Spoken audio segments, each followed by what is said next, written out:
South of the Border, West of the Sun by Haruki Murakami. Chapter 15.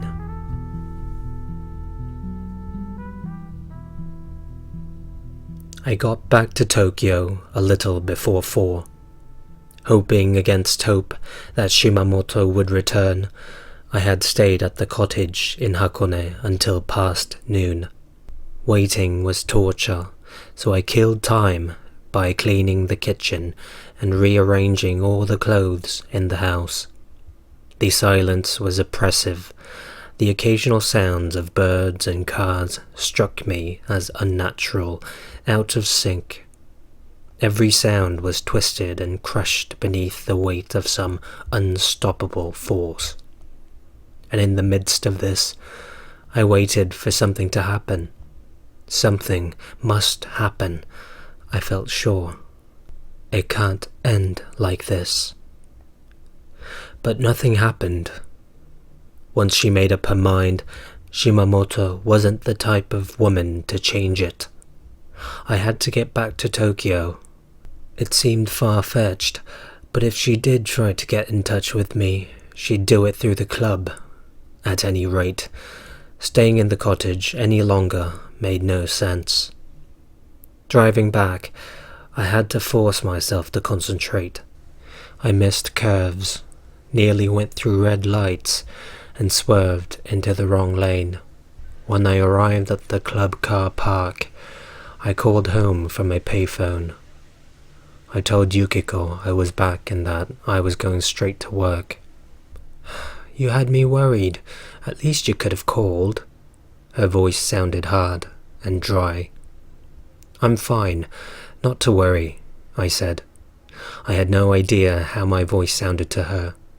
"I don't have much time, so I'm going to the office to check the accounts and then directly on to the club."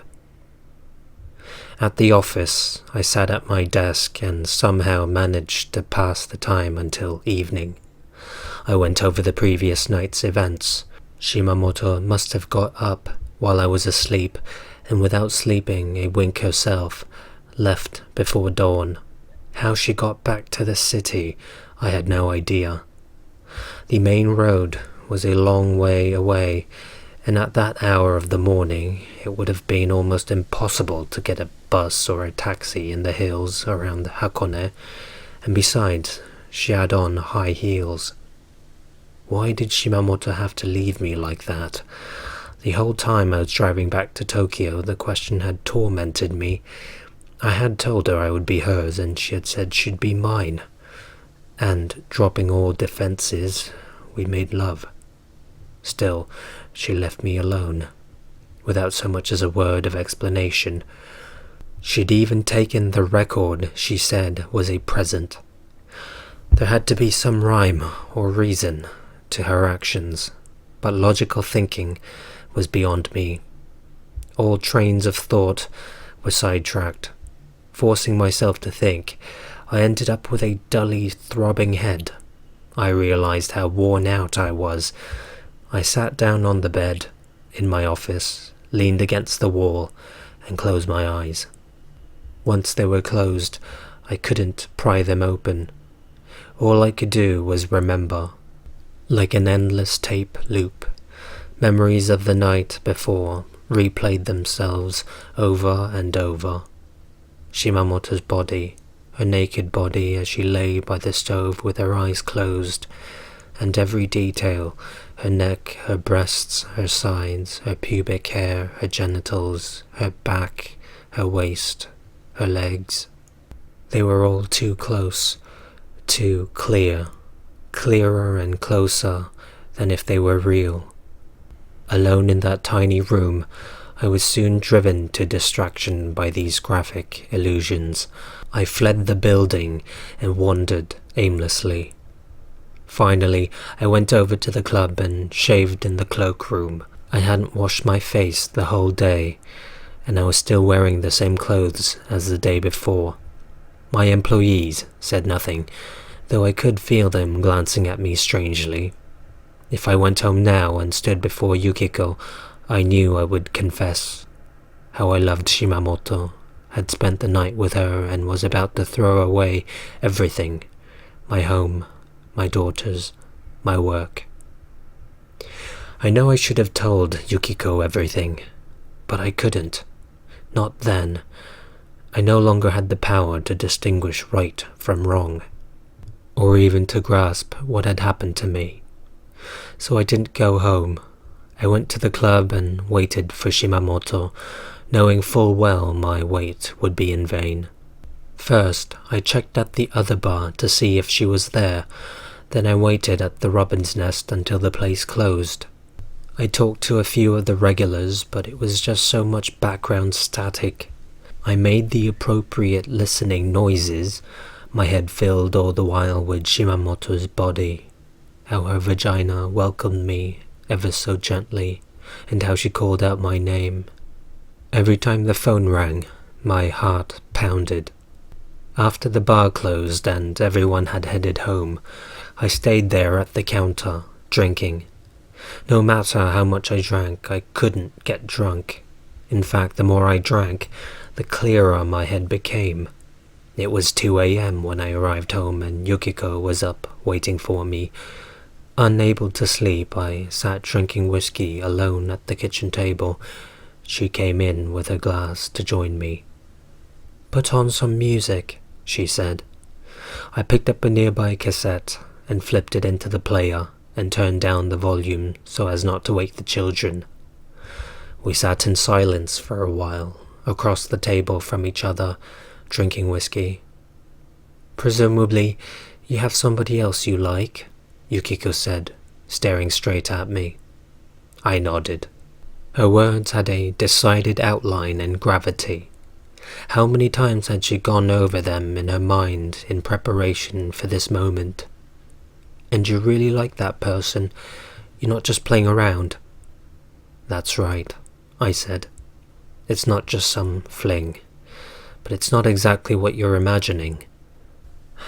"How do you know what I'm thinking?" she asked. "You actually believe you know what I'm thinking?" I couldn't say a thing. Yukiko was silent too. The music played on softly. Vivaldi or Telemann. One of them. I couldn't recall the melody. "I think it's likely you have no idea what I'm thinking," she said. She spoke slowly, enunciating each word distinctly, as if explaining something to the children. "I don't think you have any idea." Seeing that I wasn't going to respond, she lifted her glass and drank, and very slowly she shook her head. "I hope you know I'm not that stupid. I live with you, sleep with you. I've known for some time you like someone else." I looked at her in silence. "I'm not blaming you," she continued. "If you love someone else, there's not much anyone can do about it. You love who you love. I'm not enough for you. I know that. We've got on well together, and you've taken good care of me. I've been very happy living with you. I think you still love me, but we can't escape the fact that I'm not enough for you. I knew this was going to happen. So I'm not blaming you for falling in love with another woman. I'm not angry either. I should be, but I'm not. I just feel pain. A lot of pain. I thought I could imagine how much this would hurt, but I was wrong." "I'm sorry," I said. "There's no need to apologize," she said. "If you want to leave me, that's okay. I won't say a thing. Do you want to leave me?" "I don't know," I replied. "Can I explain what's happened?" "You mean about you and that woman?" "Yes," I said. She shook her head emphatically. "I don't want to hear anything about her. Don't make me suffer any more than I already have. I don't care what kind of relationship the two of you have or what plans you've made. I don't want to hear about it. What I do want to know is whether or not you want to leave me. I don't need the house, or money, or anything. If you want the children, take them. I'm serious. If you want to leave me, just say the word." That's all I want to know. I don't want to hear anything else. Just yes or no." "I don't know," I said. "You mean you don't know if you want to leave me or not?" "No, I don't know if I'm even capable of giving you an answer." "When will you know?" I shook my head. "Well then, take your time and think about it," she sighed. "I don't mind waiting. Take as long as you like." After that, I slept on the sofa in the living room. Sometimes the children would get up in the middle of the night and ask me why I was sleeping there. I explained that my snoring was so loud these days, and their mother and I had decided to sleep in separate rooms. Otherwise, Mum wouldn't get any sleep. One of the kids would snuggle up next to me on the sofa, and I would hug her tight. Sometimes I could hear Yukiko in the bedroom, crying. For the next 2 weeks, I spent every day endlessly reliving memories. I'd recall every single detail of the night I had spent with Shimamoto, trying to tease out some meaning, trying to find a message.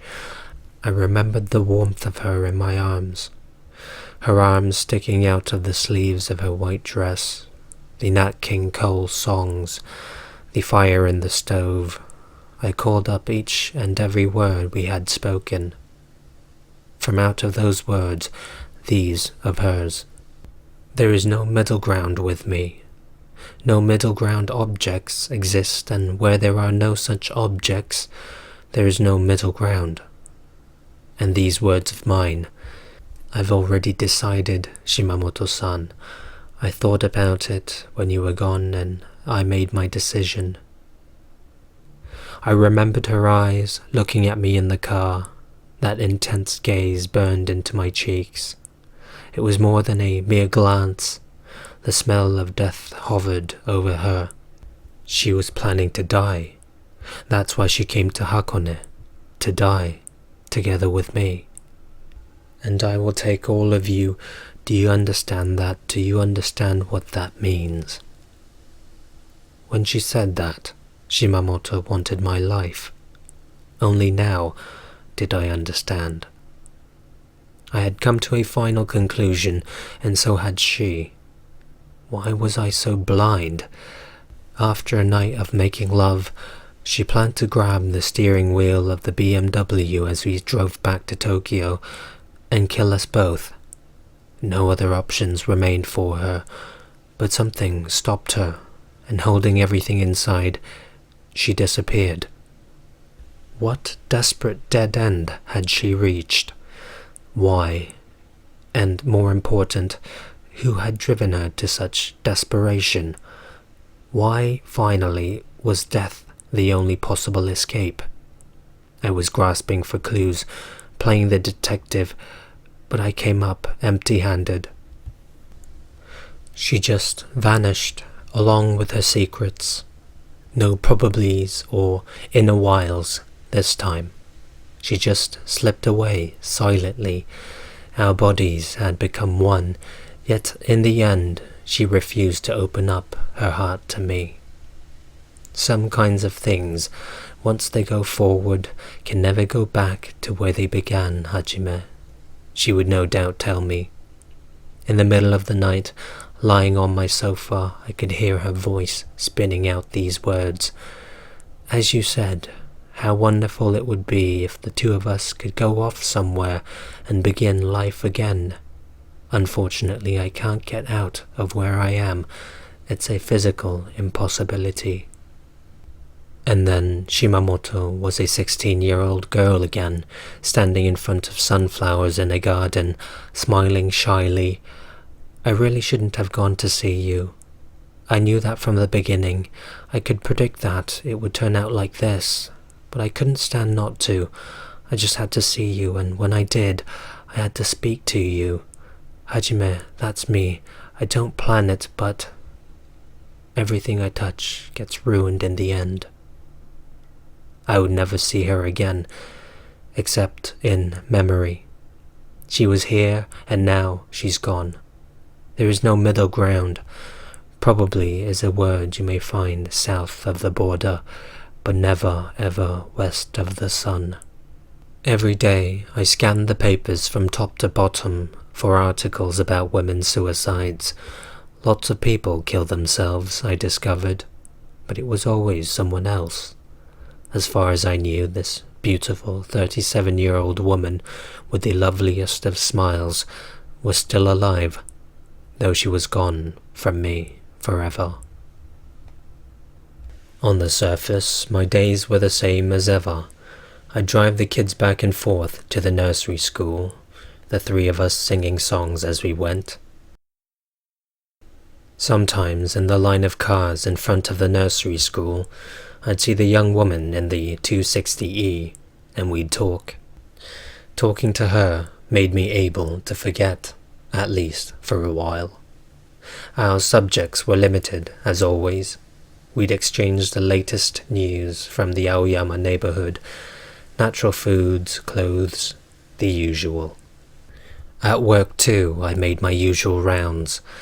I'd put on my suit and go to the bars every night, make small talk with the regulars, listen to the opinions and complaints of the staff, remember little things like giving a birthday present to an employee, treat any musicians who happened to drop by to dinner, check the cocktails to make sure they were up to par, make sure the piano was in tune, keep an eye out for rowdy drunks. I did it all. Any problems I straightened out in a flash. Everything ran like clockwork, but the thrill was gone. No one suspected, though. On the surface I was the same as always. Actually, I was friendlier, kinder, more talkative than ever, but as I sat on a bar stool looking around my establishment, everything looked monotonous, lusterless. No longer a carefully crafted, colourful castle in the air. What lay before me was a typical, noisy bar, artificial, superficial, and shabby. A stage set, props built for the sole purpose of getting drunks to part with their cash. Any illusions to the contrary had disappeared in a puff of smoke, or because Shimamoto would never grace these places again. Never again would she sit at the bar, never again would I see her smile as she ordered a drink. My routine at home was unchanged too. I ate dinner with the family and on Sundays took the kids for a walk or to the zoo. Yukiko, at least on the surface, treated me as she always had. We talked about all kinds of things. We were like childhood friends who happened to be living under the same roof. There were certain words we couldn't speak, certain facts we didn't acknowledge, but there was no unconcealed hostility in the air. We just didn't touch each other. At night we slept separately, I on the sofa, Yukiko in the bedroom. Outwardly, that was the only change in our lives. Sometimes I couldn't stand the fact that we were just going through the motions, acting out our assigned roles. Something crucial to us was lost, yet still we could carry on as before. I felt awful. This kind of empty, meaningless life was hurting Yukiko deeply. I wanted to give her an answer to her question, but I couldn't. Of course I didn't want to leave her, but who was I to say that? Me, the man who had been going to throw his whole family away. Just because Shimamoto was gone, never to return, didn't mean I could blithely bounce back to the life I'd had and pretend nothing had happened. Life isn't that easy, and I don't think it should be. Besides, lingering images of Shimamoto were still too clear, too real. Every time I closed my eyes, every detail of her body floated before me. My palms remembered the feeling of her skin, and her voice, whispering in my ear, wouldn't leave me. I couldn't make love to Yukiko with those images still implanted so firmly in my brain. I wanted to be alone, So knowing nothing else, I went swimming every morning at the pool. Then I'd go to my office, stare at the ceiling, and lose myself in daydreams of Shimamoto. With Yukiko's question hanging before me unanswered, I was living in a void. I couldn't go on forever like that. It wasn't right. As a human being, as a husband, as a father, I had to live up to my responsibilities. Yet, as long as these illusions surrounded me, I was paralyzed. It was even worse when it rained, for then I was struck by the delusion that Shimamoto would show up, quietly opening the door, bringing with her the scent of rain. I could picture the smile on her face. When I said something wrong, she would silently shake her head, smiling all the while. My words lost their strength and, like raindrops glued to the window, slowly parted company with reality. On rainy nights I could barely breathe. The rain twisted time and reality. When I grew exhausted with these daydreams, I stared at the scenery outside. I was abandoned in a lifeless, dried-out land. The visions had drained color from the world. Everything, every scene before me, lay flat, mere makeshift. Every object was gritty, the color of sand. The parting words of my old school friend haunted me. Lots of different ways to live, and lots of different ways to die, but in the end, all that remains is a desert. The following week, as if they had been lying in wait, strange events ambushed me one after another. On Monday morning, for no special reason, I recalled the envelope with 100,000 yen and decided to look for it. Many years before, I had put it in a drawer in the desk in my office, a locked drawer second from the top. When I moved into the office, I had put some other valuables together with the envelope in that drawer. Other than occasionally checking to see that it was there, I never touched it. But now the envelope was gone. This was strange, uncanny even, for I had absolutely no memory of moving it. I was certain of that. Just to make sure, I pulled open the other drawers and checked them from top to bottom. No envelope. I tried to remember when last I'd seen it. I couldn't pin down an exact date. It wasn't all that long ago, but not so recently either. A month ago, maybe 2, 3 at the most. Bewildered, I sat down on my chair and stared at the drawer. Maybe someone had broken into the room, unlocked the drawer, and removed the envelope. That wasn't likely, though. The drawer contained more cash and valuables, which were untouched. Yet it was within the realms of possibility, or maybe unconsciously I'd disposed of the envelope for whatever reason erased from the memory of my mind. Okay, I told myself, what does it matter? I was gonna get rid of it someday. I'd just saved myself the trouble, right? But once I acknowledged that the envelope had disappeared, its existence and non-existence traded places in my consciousness. A strange feeling, like vertigo, took hold of me. A conviction that the envelope had never actually existed swelled up inside me, violently chipping away at my mind, crushing and greedily devouring the certainty I'd had that the envelope was real. Because memory and sensations are so uncertain, so biased, we always rely on a certain reality, call it an alternate reality, to prove the reality of events. To what extent facts we recognize as such really are as they seem, and to what extent these are facts merely because we label them as such, is an impossible distinction to draw. Therefore, in order to pin down reality as reality, we need another reality to relativize the first. Yet that other reality requires a third reality to serve as its grounding. An endless chain is created within our consciousness, and it is the maintenance of this chain which produces the sensation that we are actually here, that we ourselves exist. But something can happen to sever that chain, and we are at a loss. What is real? Is reality on this side of the break in the chain, or over there, on the other side? What I felt at that point, then, was this kind of cut-off sensation. I closed the drawer, deciding to forget all about it. I should have thrown that money away when I first got it. Keeping it was a mistake. On Wednesday afternoon of the same week, I was driving down Gaien Higashidori when I spied a woman who resembled Shimamoto.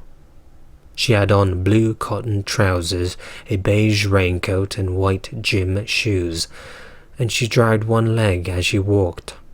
As soon as I saw her, everything around me froze. A lump of air forced its way up from my chest to my throat. Shimamoto, I thought. I drove past her to check her out in the rear mirror, but her face was hidden in the crowd. I slammed on my brakes, earning an earful of horn from the car behind me. The way the woman held herself, the length of her hair, it was Shimamoto, exactly. I wanted to stop the car at once, but all the parking spots along the road were full. 200 meters or so further on, I finally found a place and managed to squeeze my car in. Then I ran back to find her, but she was nowhere to be seen. I ran around like a lunatic. She had a bad leg, so she couldn't have gone too far, I told myself. Shoving people aside, jaywalking across streets, I ran up the pedestrian overpass and looked down on all the passers-by below. My shirt was soaked with sweat. Soon, though, a revelation dawned on me. She had been dragging the opposite leg, and Shimamoto's leg was no longer bad. I shook my head and sighed deeply. Something must be wrong with me. I felt dizzy, my strength drained away. Leaning against the pedestrian signal, I stared at my feet for a while. The light turned from green to red, from red to green again. People crossed the street, waited, crossed with me immobile, collapsed against the post, gasping for breath. Suddenly I looked up and saw Izumi's face. She was in a taxi which had stopped right in front of me. From the side window she was staring right at me. The taxi had halted at the red light, and at most 3 feet separated her face and mine. She was no longer the 17-year-old girl I used to know, but I recognized her at once. The girl I'd held in my arms 20 years before. The first girl I kissed. The girl who, on that autumn afternoon so long ago, took off her clothes and lost her suspender. People might change over 20 years, but I knew this was her. Children are afraid of her, my old friend had said. When I'd heard that, I didn't understand what he meant. I couldn't grasp what those words were attempting to convey. But now, with Izumi right before my eyes, I understood. Her face had nothing you could call an expression. No, that's not an entirely accurate way of putting it. I should put it this way. Like a room from which every last stick of furniture had been taken, anything you could possibly call an expression had been removed, leaving nothing behind. Not a trace of feeling grazed her face. It was like the bottom of a deep ocean, silent and dead.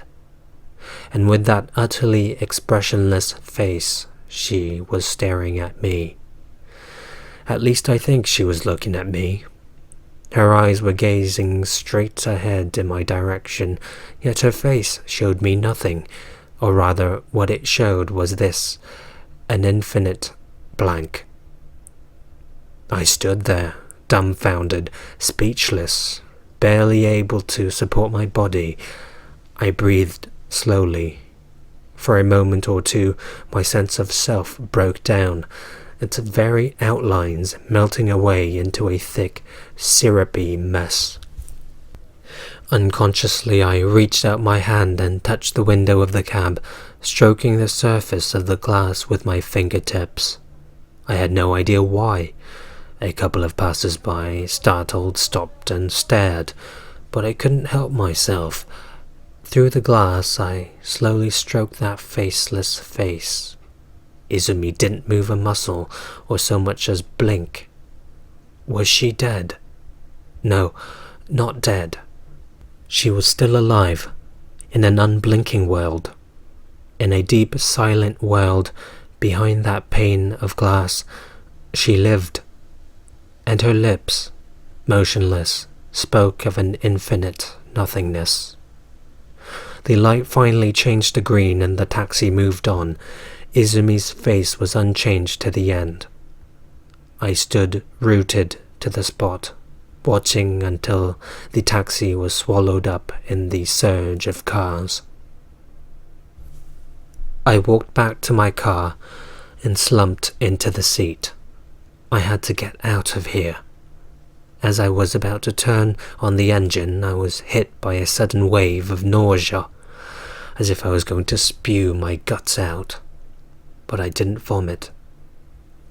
Resting both hands on the steering wheel, I sat there for a good 15 minutes. My underarms were drenched in sweat. An awful smell rose from my body. This wasn't the body that Shimamoto had loved so gently. It was the body of a middle-aged man, giving off an acrid stench. A few minutes later, a policeman came up to my car and knocked on the window. I rolled it down. "You can't park here, sir," he said, looking around inside. "Move your car away from here." I nodded and started the motor. "You look terrible. Do you feel sick?" the policeman asked me. Wordlessly, I shook my head and started driving. It took me several hours to recover. I was drained completely, leaving an empty shell behind. A hollow sound reverberated through my body. I parked my car inside Aoyama Cemetery and stared listlessly through the window screen at the sky beyond. Izumi was waiting for me there. She was always somewhere, waiting for me, on some street corner, beyond some pane of glass, waiting for me to appear, watching me. I just hadn't noticed. For several days afterwards, I couldn't speak. I'd open my mouth to talk, but the words would disappear, as if the utter nothingness that was Izumi had taken over. After that strange encounter, though, the after-images of Shimamoto began gradually to fade. Color returned to the world, and I no longer had the helpless feeling that I was walking on the surface of the moon.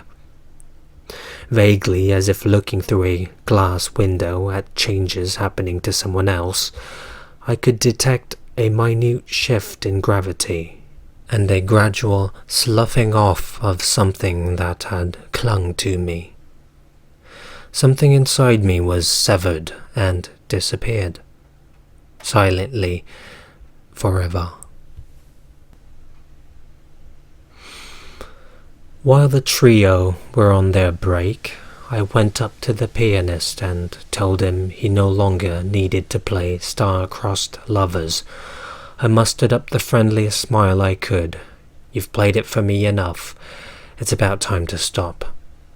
He looked at me as if weighing something in his mind. The two of us were friends, had shared a few drinks and gone beyond the usual polite conversation. "I don't quite understand," he said. You don't want me to go out of my way to play that song, or you don't want me ever to play that song again. There's a big difference, and I'd like to be clear about this. I don't want you to play it, I said. You don't like the way I play it? I have no problems with your playing, it's great. There aren't many people who can handle that tune the way you do. So it's the tune itself you don't want to hear anymore? You could say that, I replied. Sounds like a Casablanca to me, he said. I suppose so, I said. Since then, sometimes when he catches sight of me, the pianist breaks into a few bars of As Time Goes By. The reason I didn't want to hear that tune again had nothing to do with the memories of Shimamoto. The song just didn't do to me what it used to. Why, I can't say. The special something I'd found ages ago in that melody was no longer there. It was still a beautiful tune, but nothing more, and I had no intention of lingering over the corpse of a beautiful song. What are you thinking about? Yukiko asked me as she came into the room. It was 2:30 in the morning. I was lying on the sofa, staring at the ceiling. I was thinking about a desert, I said. A desert? She asked. She'd sat down next to my feet and was looking at me. What kind of desert? Just a regular desert, with sand dunes and a few cacti. Lots of things are there, living there. Am I included in this desert too? She asked.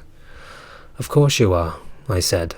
All of us are living there, but actually what's really living is the desert itself, like it is in the film. What film? The Disney film The Living Desert, a documentary about the desert. Didn't you see it when you were little? No, she said. I thought that was a bit strange. Everybody in my elementary school had been herded off to a cinema to watch it. But Yukiko was 5 years younger than me. She might have been too young to see it when it came out. Why don't we rent it next Sunday and watch it together? It's a good film. The scenery's beautiful and there are all sorts of animals and flowers. The kids will like it. Yukiko smiled at me. It had been such a long time since I'd seen her smile. Do you want to leave me? She asked. Yukiko, I love you, I said. Maybe you do, but I'm asking you whether you want to leave me. The answer is either yes or no. I won't accept any other. I don't want to leave you, I said. I shook my head. I probably don't have the right to say this, but I don't want to leave you. If I left you now, I don't know what would happen to me. I don't want to be lonely ever again. I'd rather die. She stretched out a hand and placed it on my chest, and looked deep into my eyes. Forget about rights. I don't think anyone has those kinds of rights, she said. Feeling the warmth of her hand on my chest, I thought of death.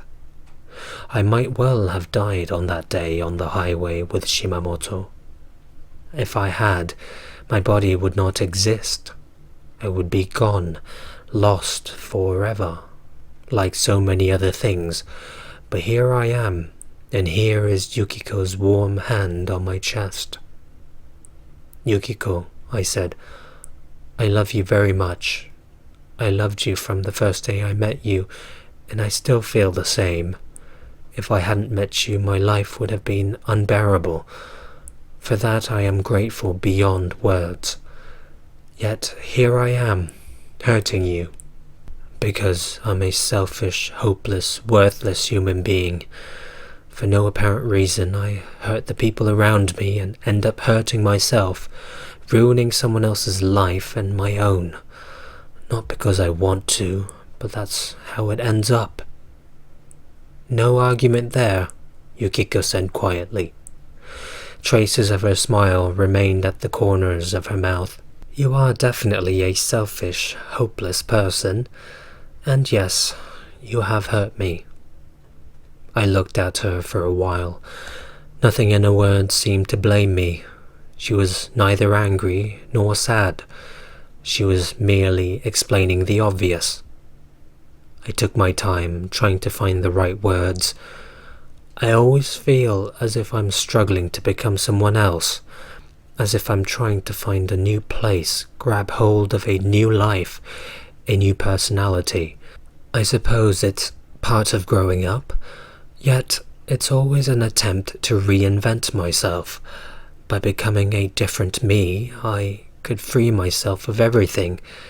I seriously believed I could escape myself, as long as I made the effort.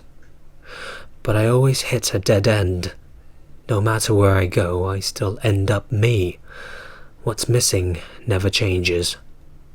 The scenery may change, but I'm still the same old incomplete me. The same missing elements torture me with a hunger that I can never satisfy. I think that lack itself is as close as I'll come to defining myself. For your sake, I'd like to become a new person. It may not be easy, but if I give it my all, perhaps I can manage to change. The truth is, though, if I were put back in the same situation, I might well do the same thing all over again. I might very well hurt you all over again. I can't promise anything. That's what I meant when I said I had no right. I just don't have the confidence to win over that force in me. And you've always been trying to escape that force? I think so, I said. Her hand still rested on my chest. You poor man, she said, as if she were reading aloud something written large on a wall. Maybe it was written on the wall, I thought. I don't know what to say, I said. I know I don't want to leave you, but I don't know if that's the correct answer. I don't even know if that's something I myself can choose. Yukiko, you're suffering. I can see that. I can feel your hand here, but there's something beyond what can be seen or felt. Call it feelings or possibilities. These well up from somewhere and are mixed together inside me. They're not something I can choose or can give an answer to. Yukiko was silent for a long time. Every so often a truck rolled by outside. I looked out the window, but could see nothing. Just the unnamed time and space linking night and dawn. The last few weeks I really did think I would die, Yukiko said. I'm not saying this to threaten you. It's a fact. That's how lonely and sad I was. Dying is not that hard. Like the air being sucked slowly out of a room, the will to live was slowly seeping out of me. When you feel like that, dying doesn't seem like such a big deal. I never even thought of the children. What would happen to them after I died didn't enter my mind. That's how lonely I felt. You didn't know that, did you? You have seriously never given it any thought, have you? What I was feeling, what I was thinking, what I might do. I didn't say anything. She took a hand away from my chest and laid it in her lap. Anyhow, the reason I didn't die, the reason I'm still alive, is that I thought if you were to come back to me, I would be able to take you back. It's not a question of rights, or right or wrong. Maybe you are a hopeless person, a worthless person, and you might very well hurt me again, but that's not what's important here. You don't understand a thing. Most likely I don't, I said. And you don't ask anything, she said. I opened my mouth to say something, but the words wouldn't come out. She was right. I never did ask her anything. Why didn't I? I had no idea. Right, are what you build from now on, Yukiko said. Or rather, we build. We thought we'd constructed a lot together, but actually we hadn't made a thing. Life went too smoothly. We were too happy, don't you think? I nodded. Yukiko folded her arms over her chest and looked at me. I used to have dreams too, you know. But somewhere along the line they disappeared. Before I met you, I killed them. I crushed them and threw them away, like some internal organ you no longer need and you rip out of your body. I don't know whether that was the right thing to do, but it was the only thing I could do at the time. Sometimes I have this dream, the same dream over and over again. Someone is carrying something in both hands, comes up to me and says, "Here, you've forgotten something." I've been very happy living with you. I've wanted for nothing and never had any complaints. Still, something is chasing me. I wake up in the middle of the night covered in sweat. I've been chased by what I threw away. You think you're the only one that's being chased. But you're wrong. You're not the only one who's thrown away something, who's lost something. Do you understand what I'm saying? I think so, I said. Maybe you will hurt me again. I don't know how I'll react then, or maybe next time I'll hurt you. No one can promise anything. Neither of us can make any promises, but I do still love you. I held her hand and stroked her hair. Yukiko, I said, tomorrow, let's begin again. It's too late today. I want to start out the right way, with a brand new day. Yukiko looked at me for a while. I think that you still haven't asked me anything. I'd like to start a new life, beginning tomorrow. What do you think? I think that's a good idea, she said, a faint smile on her lips. After Yukiko went back to the bedroom, I lay for a while on the sofa, staring at the ceiling. It was an ordinary apartment ceiling, nothing special, but still I stared at it closely. Every once in a while a car's headlights would shine on it. I had no more illusions. The feel of Shimamoto's breasts, her voice, the scent of her skin, all had faded. Izumi's expressionless face floated across my mind, and the feel of the taxi's window separating us. I closed my eyes and thought of Yukiko. Again and again I thought over what she had said, eyes closed. I listened to the movements within my body. I might very well be changing, and I had to change. I don't know if I have the strength to care for Yukiko and the children, I thought. No more visions can help me, weaving special dreams just for me. As far as the eye can see, the void is simply that, a void. I've been in that void before, and forced myself to adjust. And now, finally, I end up where I began, and I'd better get used to it. No one will weave dreams for me. It is my turn to weave dreams for others. That's what I have to do. Such dreams may have no power, but if my own life is to have any meaning at all, that is what I have to do. Probably. As dawn approached, I gave up trying to sleep. I threw a cardigan over my pajamas, padded out to the kitchen and made some coffee. I sat at the kitchen table and watched the sky grow lighter by the minute. It had been a long time since I'd seen the dawn. At one end of the sky, a line of blue appeared, and like blue ink on a piece of paper, it spread slowly across the horizon.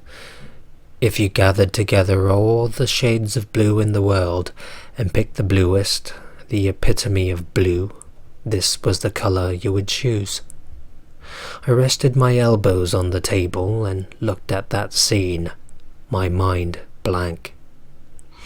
When the sun showed itself over the horizon, that blue was swallowed up by ordinary sunlight. A single cloud floated above the cemetery, a pure white cloud, its edges distinct. A cloud so sharply etched you could write on it. A new day had begun, but what this day would bring, I had no idea. I would take my daughters to nursery school and go swimming, the same as always. I remembered the pool I used to swim in during junior high. The smell of the place, the way voices echoed off the ceiling. I was in the midst of becoming something new. Standing in front of the mirror, I could see the changes in my body. At night, in the stillness, I swore I could hear the sound of my flesh growing. I was about to be clothed in a new self, about to step into a place where I'd never been. Sitting at the kitchen table, I watched the single cloud over the cemetery. The cloud didn't move an inch. It was stationary, nailed to the spot. Time to wake my daughters. It was well past dawn. They had to get up. They were the ones who needed this new day, much more than I ever would. I'd go to their bedroom, pull back the covers, rest my hand on their warm bodies and announce the beginning of a new day. That's what I had to do. But somehow, I couldn't stand up from the kitchen table. All strength was drained from my body, as if someone had crept up behind me and silently pulled the plug. Both elbows on the table, I covered my face with my palms. Inside that darkness, I saw rain falling on the sea. Rain softly falling on a vast sea, with no one there to see it. The rain strikes the surface of the sea, yet even the fish don't know it is raining. Until someone came and rested a hand lightly on my shoulder, my thoughts were of the sea. The end.